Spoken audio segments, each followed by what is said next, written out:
Captain Jake Morrison stood on the bridge of the UES Discovery and watched the stars bend around them as they dropped out of hyperspace. The year was 2157, and this was humanity's first journey to another star system using their new faster-than-light drive. Jake had been chosen to lead this mission because of his calm nature and quick thinking under pressure. The Kepler 442 system spread out before them on the main screen. 4 planets orbited a yellow star that looked almost identical to Earth's sun. Jake turned to his science officer, Lisa Park, who was already scanning the system with every sensor they had. "What do you see, Lisa?" Jake asked while settling into his captain's chair. Lisa's fingers danced across her control panel as data streamed across her monitors. "The 4th planet shows signs of artificial structures in orbit, Captain. Large ones. These aren't natural formations." Communications Officer Ryan Torres looked up from his station with excitement in his eyes. "Captain, I'm picking up radio signals from the same area. They're definitely artificial, but I can't decode them yet. Security." Chief Amanda Bell stepped closer to Jake's chair and spoke quietly. "Sir, we should be ready for anything. This is our first contact with alien life, and we have no idea what to expect." Jake nodded and was about to give orders when the space around them suddenly filled with ships. Dozens of sleek alien vessels appeared from nowhere, as if they had been invisible moments before. The Discovery's alarms began to sound as the tactical systems detected the new arrivals. "Shields up," Jake ordered. But before Amanda could respond, a voice filled the bridge. "Greetings, travelers from the 3rd planet of..." The voice was clearly alien but spoke perfect English. "I am Ambassador Veltar of the Zephyrian Republic. We have been waiting for your arrival." Jake exchanged glances with his crew before responding. "This is Captain Jake Morrison of the United Earth Ship Discovery. How do you know our language?" "Wenang. Have been observing your world for some time, Captain Morrison. We mean you no harm. In fact, we wish to welcome humanity to the galactic community. Will you allow us to escort you to our capital world?" Lisa Park was studying her sensors with a puzzled expression. She caught Jake's attention and shook her head slightly. Something was wrong, but she couldn't explain it yet in front of their alien visitors. "We would be honored, Ambassador Veltar," Jake replied carefully. "However, we need time to prepare our ship and crew for such an important meeting." "Of course, Captain. We understand. Please follow our lead ship and we will guide you to a safe harbor where you can make your preparations." The alien ships formed up around the Discovery in what appeared to be an escort formation. Jake noticed they were being surrounded rather than simply guided, but decided to wait and observe. The alien vessels were beautiful with flowing curves and what looked like energy fields instead of solid hulls as they traveled toward the 4th planet. Ryan Torres began working on decoding the alien communications. He plugged in a translator device and started recording everything he could pick up. Most of the signals were standard navigation chatter, but there were other channels running beneath the main communications. Lisa Park continued her scans and discovered something disturbing. The alien ships weren't just escorting them. Hidden scanners were examining every inch of the Discovery. The aliens were learning about human technology, weapon systems, and defensive capabilities, Captain, Lisa said quietly. "They're scanning us. Completely. They're getting detailed information about our ship, our weapons, everything." Jake kept his expression neutral, but felt his pulse quicken. This wasn't feeling like a friendly first contact anymore. "Continue monitoring, Lisa. Ryan, what are you finding in their communications?"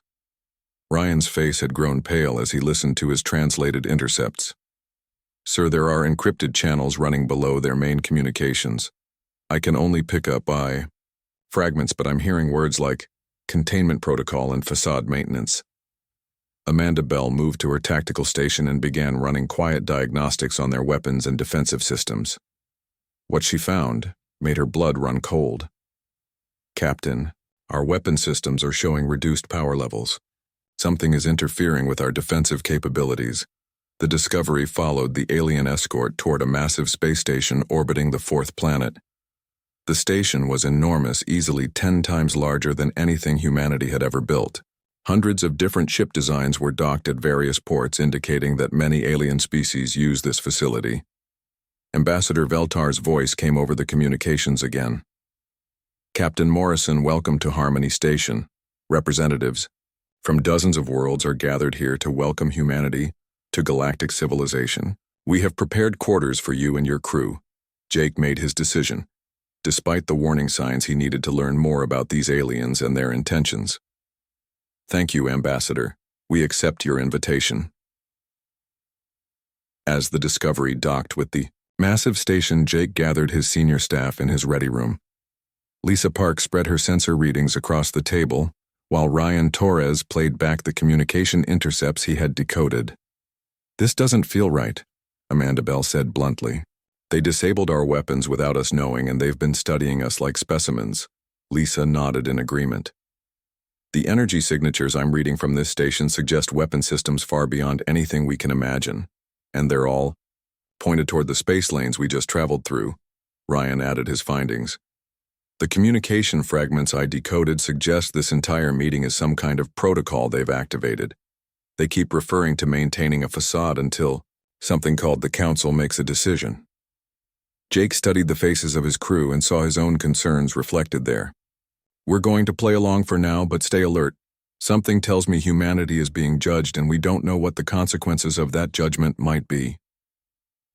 The Discovery settled into its docking bay as alien technicians approached to assist with their arrival procedures. Through the viewports, Jake could see hundreds of alien beings moving through the station's corridors. They came in every shape and size imaginable, but they all seemed to move with purpose toward the areas where the human ship was docked. Captain, Lisa said, as she watched the crowds gathering, I think we're not just guests here. I think we're the main attraction. Jake straightened his uniform and prepared to meet whatever waited for them on Harmony Station. Humanity's future might depend on what happened in the next few hours, and he was determined to make sure his species survived this first contact, no matter what the aliens had planned.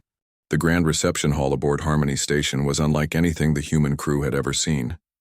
The ceiling stretched impossibly high and seemed to be made of living light that shifted colors as different alien species moved beneath it. Hundreds of beings from dozens of worlds mingled in groups, talking in voices that ranged from musical chimes to deep rumbling growls.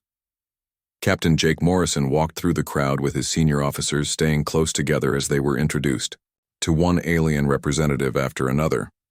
Each species seemed more advanced and peaceful than the last. They spoke of their perfect societies where war and conflict had been eliminated thousands of years ago. Ambassador Veltar guided them from group to group, making introductions with obvious pride.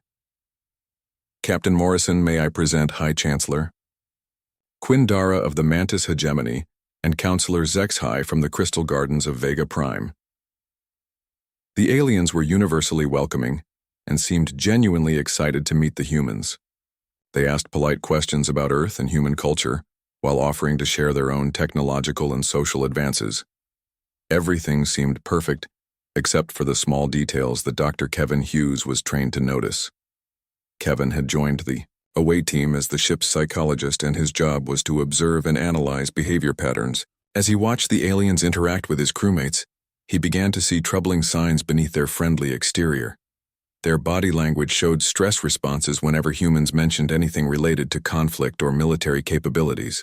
When Ryan Torres casually mentioned humanity's long history of warfare, the entire reception hall fell silent for exactly 2 seconds before conversations resumed as if nothing had happened. Kevin made a mental note and continued observing the subtle reactions of their hosts. Lisa Park found herself being guided through the station's scientific facilities by Dr. Quinara, who resembled a giant praying mantis but spoke with a gentle feminine voice. The laboratories were filled with technology that seemed to operate on principles Lisa didn't recognize. Machines floated in midair, without visible power sources, and computer displays showed information in 3-dimensional holographic formats. Your species shows remarkable potential for scientific advancement, Dr. Quinara said as they walked through a genetics laboratory. We are eager to help guide your development in productive directions. Lisa noticed that many of the research stations they passed were locked down or showed restricted access warnings. When she asked about them, Dr. Quinara explained that some research was too advanced for newer species to understand safely. Perhaps in time, when your people have learned to think more like we do, you will be ready for such knowledge. the alien scientist said with what might have been a smile. They stopped at a data terminal where Dr. Quinara began showing Lisa examples of their historical archives. While the alien was focused on her presentation, Lisa noticed that one of the nearby terminals had been left active. The screen showed files labeled Species Threat Assessment Sol 3 Inhabitants and Containment Protocols Active Status. Lisa tried to move closer to read the files, but the terminal suddenly went dark. Dr. Quinara quickly ushered her away from that section, explaining that some systems were having technical difficulties. Meanwhile, Amanda Bell had separated from the main group and was exploring the lower levels of the station using her security training to avoid detection. What she found made her question everything about their friendly reception. Hidden behind service corridors, she discovered what appeared to be a massive military command center. The walls were covered with tactical displays showing detailed maps of human space, including Earth's orbital defenses and military installations.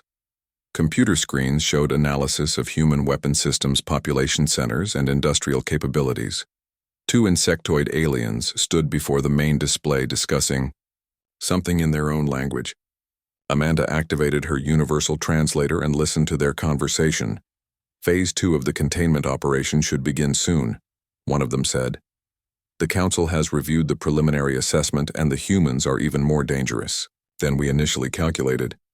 Their adaptability ratings are off the charts, the other replied. They show the same patterns as the previous two extinction-level threats. We cannot allow them to develop further. Amanda carefully recorded everything she could before making her way back to the reception hall. Her mind raced as she tried to process what she had learned. The aliens weren't welcoming humanity into galactic civilization. They were studying them as a potential threat back at the formal dinner.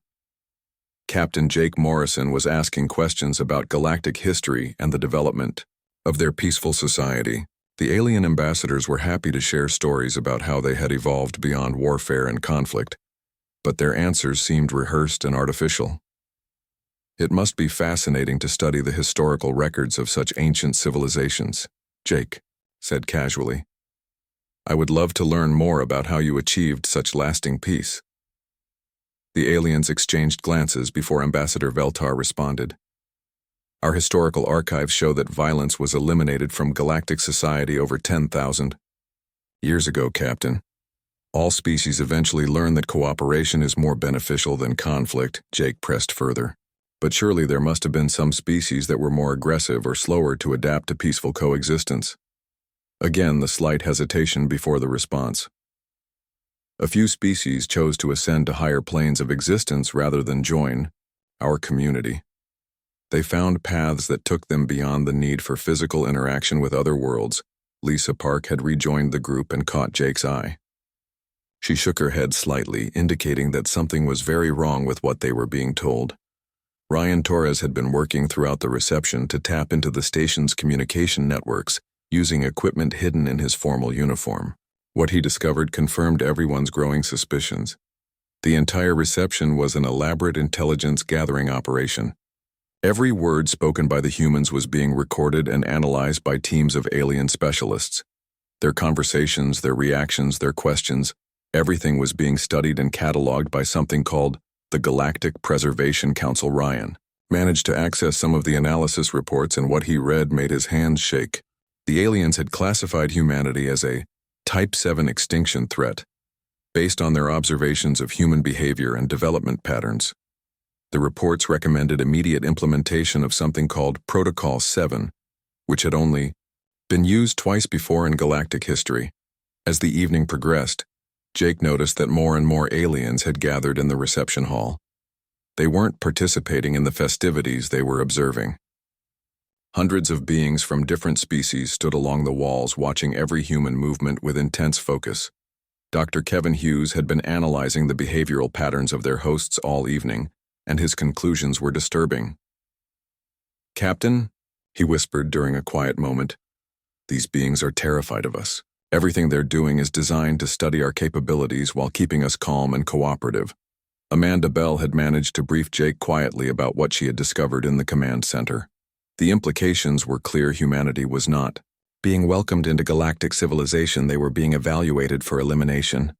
As the reception wound down, and the humans were escorted back to their quarters. Jake gathered his crew in his room. The walls might have listening devices, but they needed to share what they had learned. "We're not guests here," Jake said quietly. "We're specimens being studied by beings who see us as a threat to their established order. The question now is what do we do about it?" Lisa Park spread her tricorder readings on the table, showing the massive weapon emplacements hidden throughout the station. Ryan Torres shared the communication intercepts that revealed the true nature of their situation. "Now we need to get back to Earth and warn them," Amanda Bell said. "These aliens have been planning something like this for a long time, and humanity is walking into a trap." Jake looked at each member of his crew and saw the same determination in their eyes that had carried humanity to the stars. Whatever these aliens had planned, they were about to discover that humans were far more dangerous than they had calculated. Dr. Lisa Park had been working to gain the trust of the alien scientists since their arrival at Harmony Station. Her breakthrough came when she met Zixral, a young researcher from the Verdani species who seemed different from the others. Unlike most aliens at the station, Zixral showed genuine curiosity about humanity, rather than barely concealed fear. The Verdani resembled tall, slender trees with silver bark and leaves that changed color based on their emotional state. Zixral's leaves showed patterns of blue and green that Lisa had learned indicated excitement and intellectual interest. "Your species fascinates me, Dr. Park," Zixral said as they worked together in one of the research laboratories. "Most species follow predictable development patterns, but humans seem to break every established rule." Lisa decided to take a risk and ask questions that had been troubling her since their arrival. "Zixral, can you tell me about the species that ascended to higher planes of existence that Ambassador Veltar mentioned?"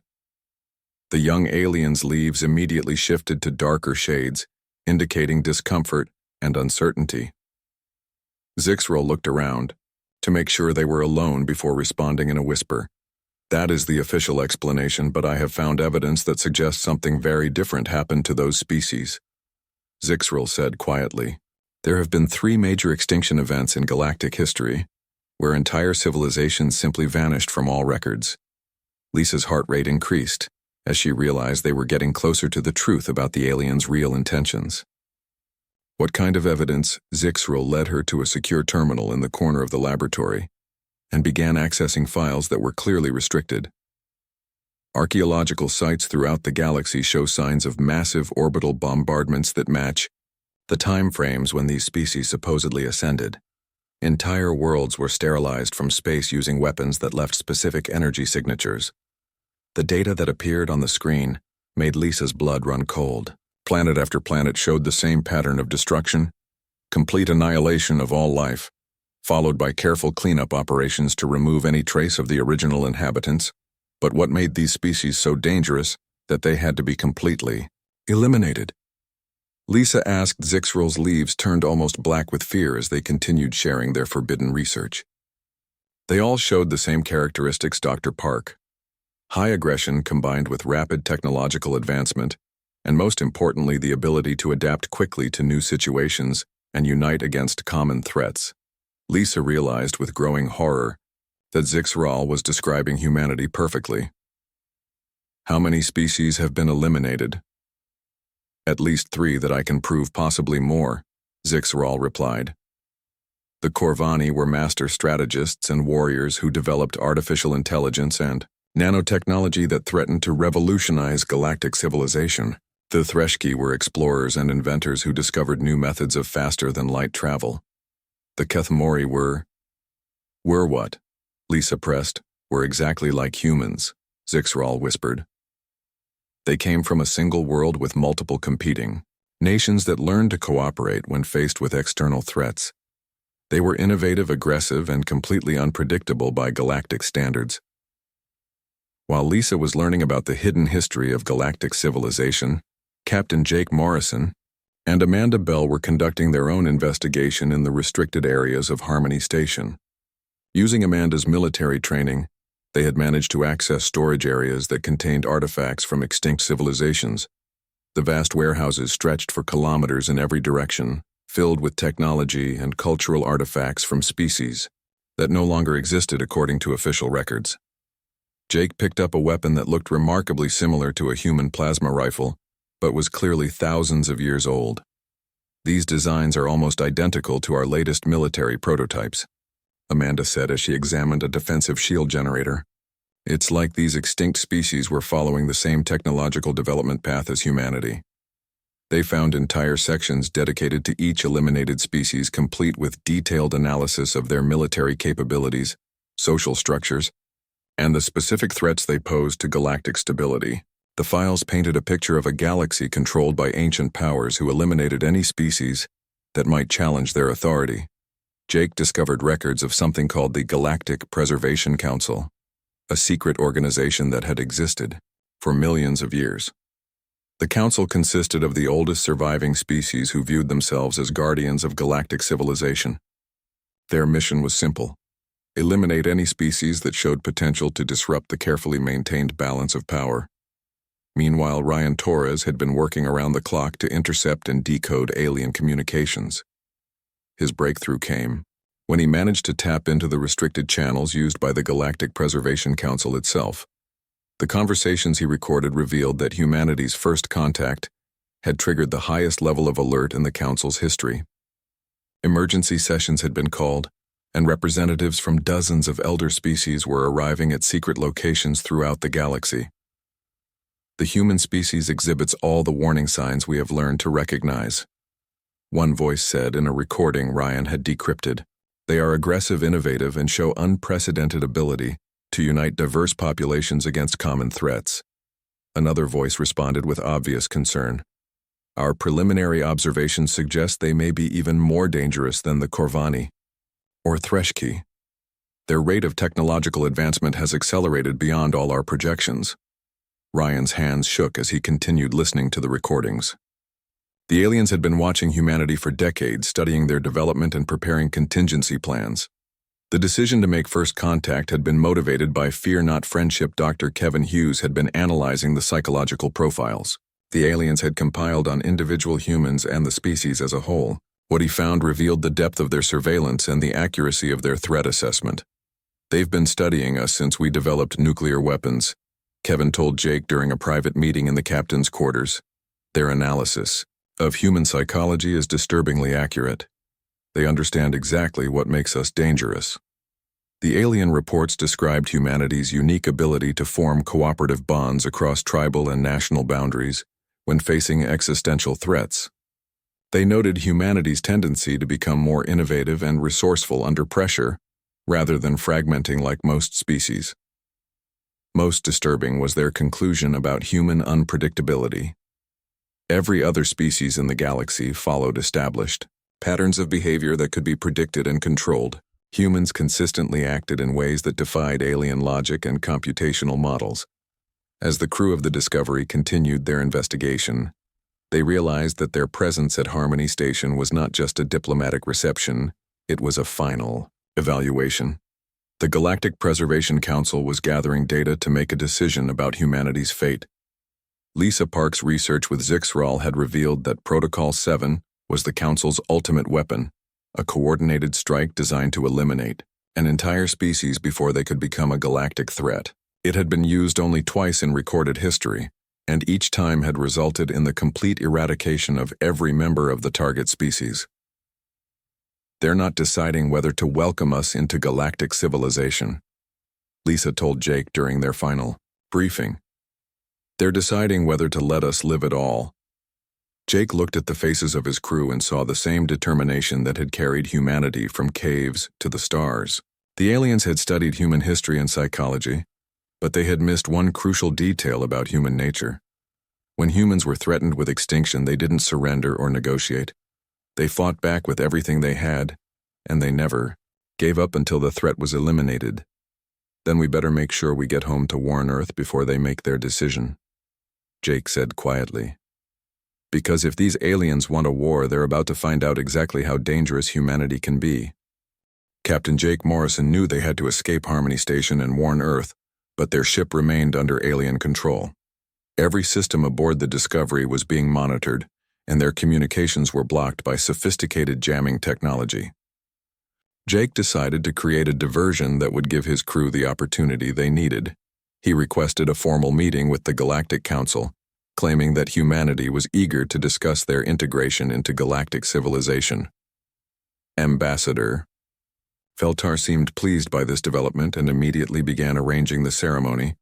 Captain Morrison, your enthusiasm for joining our community is exactly what we hope to see, Feltar said during their planning session.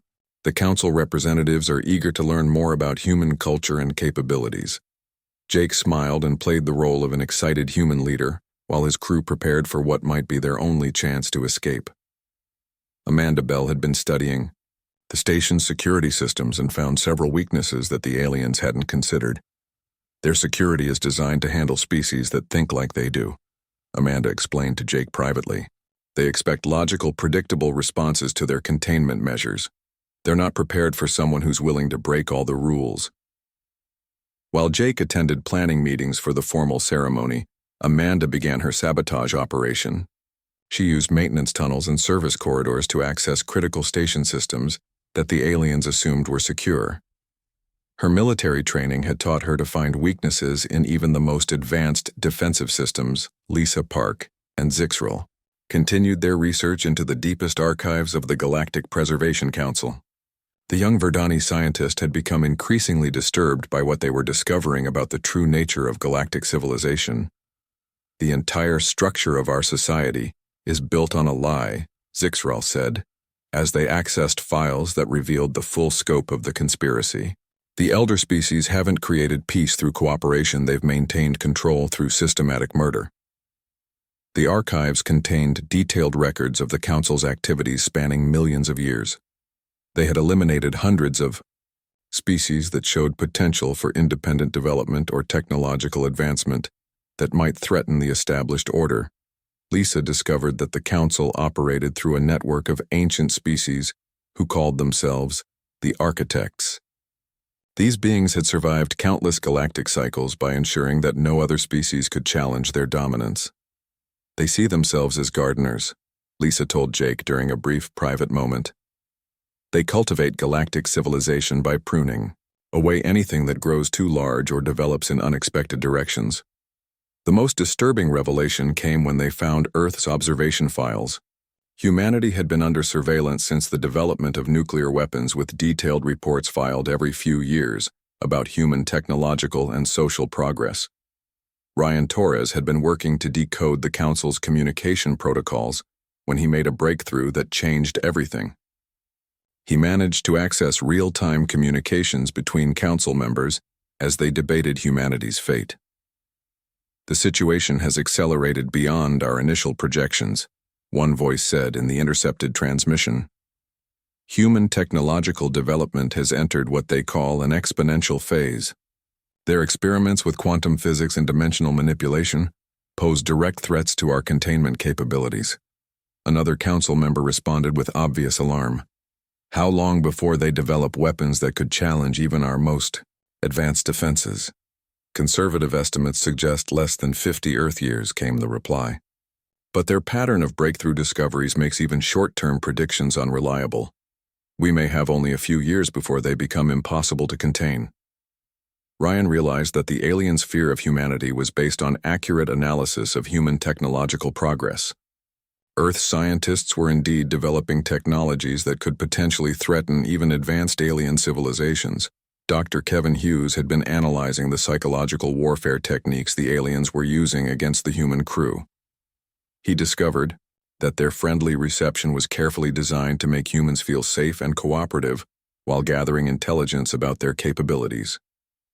They're using classic manipulation tactics, Kevin explained to the others, making us feel welcome and valued, while studying every aspect of our behavior and psychology.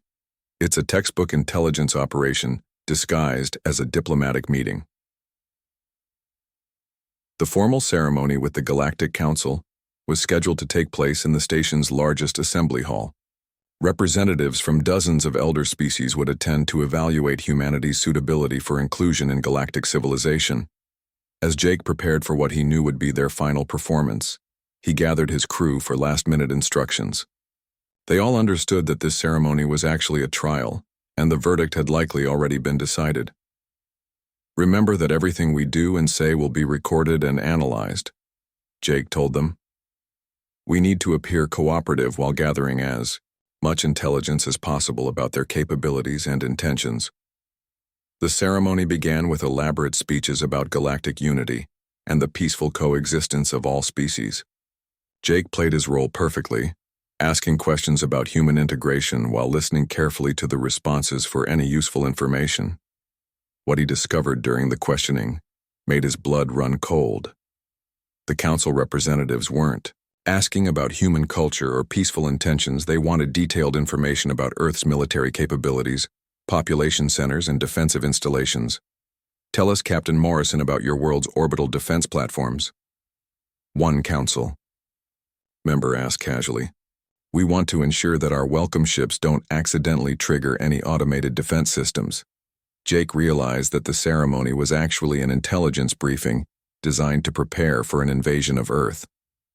When he tried to deflect the questions and end the meeting early, he discovered that the situation had changed dramatically. I'm afraid, Captain, that you and your crew are now considered guests of the Council pending our final decision about your species, Ambassador Veltar said with a smile that no longer seemed friendly. Armed guards appeared around the assembly hall, and Jake realized they were now prisoners. The aliens had gathered all the intelligence they needed and were preparing to implement whatever solution the Council had decided upon. Amanda Bell had anticipated this possibility, and her sabotage operation suddenly became a rescue mission. She used her knowledge of the station's systems to create multiple diversions throughout Harmony Station. Explosions rocked the power grid as Amanda overloaded critical systems using techniques that the alien engineers had never encountered. Emergency lighting activated throughout the station as primary power systems failed in carefully planned sequence.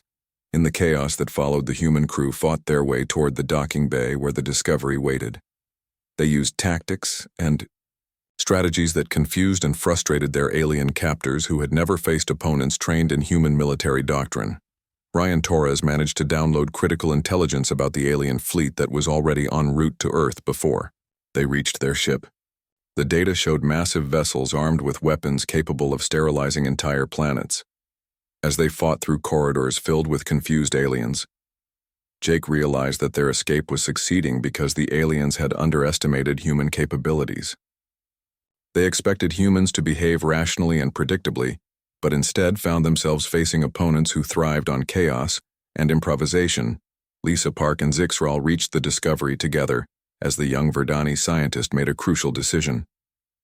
I'm coming with you, Zixral said as they ran toward the docking bay. My people deserve to know the truth about the Council. The crew of the Discovery blasted their way out of Harmony Station as alien pursuit ships scrambled to stop them. Amanda's sabotage had disabled many of the station's defensive systems, but they still faced overwhelming odds as they jumped to hyperspace. Jake looked back at the massive station and realized they had learned something the Galactic Preservation Council didn't expect. The aliens had revealed their greatest weakness in their moment of supposed victory. They had shown humanity exactly what they were capable of, and now Earth would have time to prepare for the war that was coming.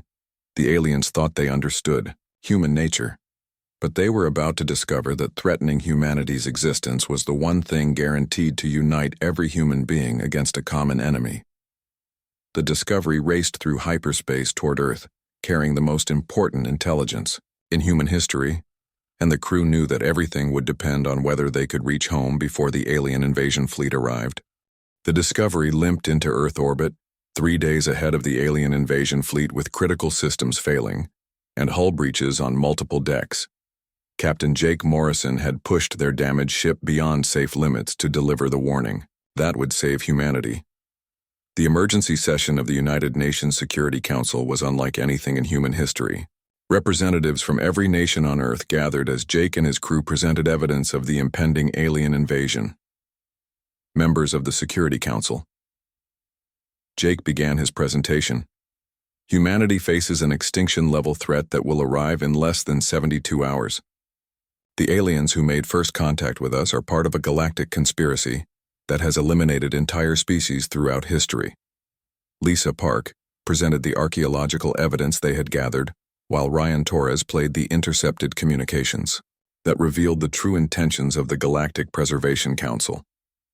Dr. Kevin Hughes explained the psychological warfare techniques the aliens had used, and Amanda Bell briefed the assembly on alien military capabilities. The initial reaction was predictable chaos, as representatives argued about the credibility of the evidence and the feasibility of mounting any defense against such an advanced enemy. Some delegates demanded proof while others called for immediate surrender negotiations. Everything changed when Ryan Torres played the final communication intercept he had recorded during their escape.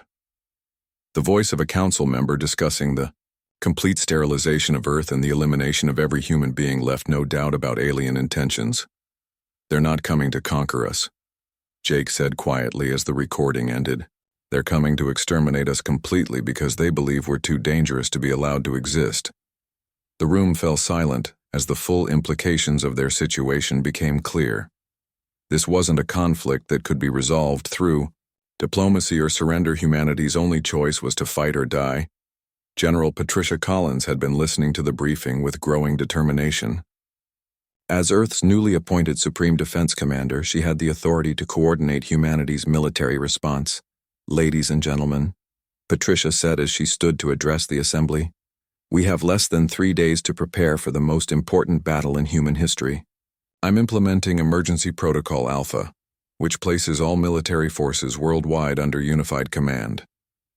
What happened next would have surprised the aliens who had studied human behavior for decades. Instead of fragmenting into competing factions, as their models predicted, every nation on Earth began working together with unprecedented cooperation. The threat of extinction had triggered something the Galactic Preservation Council hadn't anticipated in their analysis of human psychology. When faced with complete annihilation, humans didn't become more predictable, they became more dangerous. Dr. Jennifer Walsh from the Advanced Physics Research Division presented the weapons that had worried the alien observers. "We've been experimenting with dimensional phase technology that can bypass conventional energy shields," she explained to the hastily assembled Defense Council. "The aliens are expecting us to fight using conventional space warfare tactics," Patricia realized, "but we're going to give them something they've never encountered before." Within hours, every military installation on Earth was being converted into part of the defense network. Mining operations in the asteroid belt became kinetic bombardment platforms. Commercial satellites were retrofitted with experimental weapons that existed only in prototype form days earlier. The International Space Station became the command center for a defensive network that the aliens had never detected because it didn't exist until they triggered its creation. Humanity's greatest advantage wasn't their technology, it was their ability to innovate under extreme pressure. Amanda Bell found herself leading a strike team that included volunteers from every branch of Earth's military forces. Their mission was to capture one of the alien command ships and gain access to galactic communication networks. "The aliens have studied our military history," Amanda explained to her team as they prepared for launch. "But they've made the same mistake that every enemy of humanity has made throughout our history. They think they understand us, but they've only seen us at peace. When the alien invasion fleet arrived at Earth, they expected to find a primitive world with limited defenses that could be easily overwhelmed. Instead, they encountered a coordinated defense unlike anything in their experience. Humanity's first strike came not from Earth, but from hidden weapon platforms throughout the solar system. Kinetic projectiles accelerated to near light speed struck the alien fleet before they could raise their shields. The aliens' advanced computers couldn't predict or counter human tactics because humans weren't following any established rules of warfare. They used deception, psychological warfare, and asymmetric strategies that violated every principle of civilized galactic combat. Captain Jake Morrison commanded one of the assault groups that targeted the alien flagship using ships that had been converted from civilian vessels in less than 48 hours. As they closed with the massive alien vessel, Jake opened communications with the enemy commander. "This is Captain Jake Morrison of the United Earth Defense Force," he transmitted on all frequencies. "You came here to eliminate humanity because you thought we were too dangerous. You were right. The battle for Earth lasted 18 hours and ended with the alien invasion fleet in full retreat. But humanity's real victory came when Ryan Torres successfully broadcast the truth about the Galactic Preservation Council to every inhabited world in the galaxy. The revelation that their peaceful civilization was built on systematic genocide triggered revolts across dozens of worlds. Species that had lived under council control for thousands of years learned that their greatest enemies weren't other species, but the ancient powers who had been manipulating galactic development for millions of years. Zixril had worked with Lisa Park to contact the Verdani government and other species who had been questioning the official histories they had been taught. The evidence of the Council's crimes spread faster than any military force could contain it. Within weeks, the galaxy was in the midst of a civil war as liberated species fought against Council forces and their loyal enforcers. Humanity found itself at the center of a galactic revolution that they had triggered by simply refusing to die quietly. Admiral Jake Morrison stood on the bridge of humanity's first interstellar warship as they approached the liberated world of New Haven, where the first Free Species Assembly was being organized. Admiral Lisa Park said as she reviewed reports from across the galaxy, "We're receiving requests for military assistance from over 40 different species. They want human tactical advisors and weapons technology." Jake smiled as he thought about how completely the aliens had misjudged humanity. They had been right about humans being too dangerous to be controlled, but they had failed to understand that some things once unleashed could never be contained again. Amanda Bell had established the first human defense academy on New Haven, where former Council subjects came to learn the tactics and strategies that had defeated forces they had considered invincible. The key to understanding human military doctrine, Amanda explained to her mixed species class, is that we don't fight fair. We fight to win, and we never give up until our enemies are completely defeated. The former territories of the Galactic Preservation Council were being reorganized under the principles of the Free Species Charter that guaranteed every world the right to self-determination and independent development. Lisa Park and her team had located the survivors of several supposedly extinct species who had been hiding in remote systems for thousands of years. The Corvani and Threshki were slowly rebuilding their civilizations with human assistance and protection. As Jake looked out at the stars, he realized that the aliens had been completely correct about humanity being too dangerous for their controlled galaxy. But what they failed to understand was that freedom, once awakened, spreads faster than any force in the universe. The galaxy would never be the same because humanity had done something the Galactic Preservation Council thought impossible. They had survived extinction, shown other species the truth, and inspired a revolution that was still spreading across the stars in trying to eliminate humanity before they became too dangerous. The aliens had created exactly the threat they feared most. A species that refused to be controlled and was willing to fight for the freedom of every intelligent being in the galaxy. The age of the Galactic Preservation Council was over, and the age of free species had begun, with humanity leading the way into an uncertain but hopeful future among the stars.